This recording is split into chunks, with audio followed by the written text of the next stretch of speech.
বসো না, একটু চাই তো খাবে, বসো বসো, গল্প করো। এই শোনো না, বলছে কি, আমি একটা কথা শুনলাম জানো তো, ওই যে 2-3টে বাড়ির আগে যে ভাড়া বাড়িটায় যে ছেলেটা এসেছিল ভাড়া বউ নিয়ে, শুনছি ওর বউ নাকি পালিয়ে গেছে পাশের পাড়ার একটা ছেলের সাথে। হ্যাঁ, তুমি কিছু জানো? আগেও নাকি পালিয়েছিল, যদিও আমার আবার পরের ব্যাপারে একদম ইন্টারেস্ট নেই, শুনলাম তাই বলছি। তুমি তো ওর পাশাপাশি থাকো, কিছু শুনেছো? আরে এই কবিতা, ওই কোনা খামচিগুলো ভালো করে মোছ, ভালো করে মোছ। হ্যাঁ, ভালো করে মুছিস। এই কবিতা, শুনছি তুই ওই চ্যাটার্জি ভাই কাজ করিস না? শুনলাম ওই চ্যাটার্জি ভাই সবাই নাকি এই সিমলা ঘুরতে গেছে, তাই তুই যাচ্ছিস না কদিন কাজে?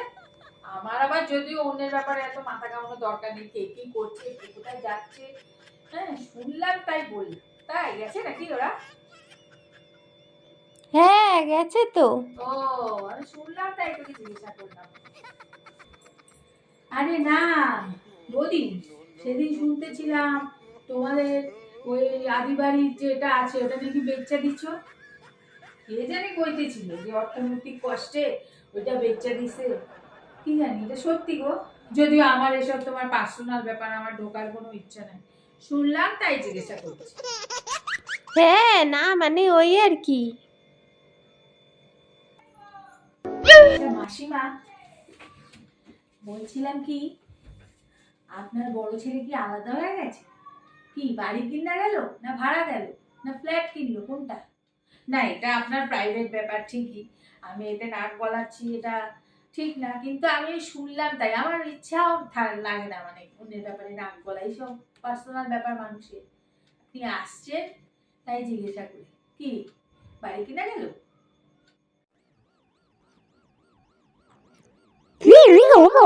তুমি খালি বলো নাক গলায় না, নাক গলায় না, এই তো আমার পার্সোনাল ব্যাপার, নাক গলায় না না রাগ করেন না, আসলে আপনাদের বাড়ির রোজ ঝগড়াঝাটি অশান্তি কানে আসে, ইচ্ছা না থাকলো প্রচুর ঝগড়াঝাটি, তাই ভাবলাম বোধহয় বড় ছেলে কি ঝগড়াঝাটি অশান্তির জন্য আলাদা হয়ে গেল, আর ছেলেরা আছে তো একসাথে। সে আপনার ইচ্ছা হলে বলবেন, না হলে না বলবেন, আমি আমার কারো পার্সোনাল ব্যাপারে একদম থাকি না, ইচ্ছাও তার নেই আমার মনে, উনিটাই জিজ্ঞাসা করি। তুমি খাও আমি গেলাম।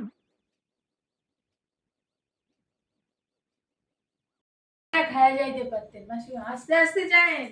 হ্যাঁ বাড়িতে আছে তো সবাই, রান্না বান্না কি করে, আপনি করেন না বউরা করে? হ্যাঁ, বড় বউ তো আলাদাই হয়ে গেছে বোধহয়, তাই না? সে আপনি না কইলেও জানা যায়, পাড়ার কানাঘুষা আর কোথা দিয়ে এড়াবেন।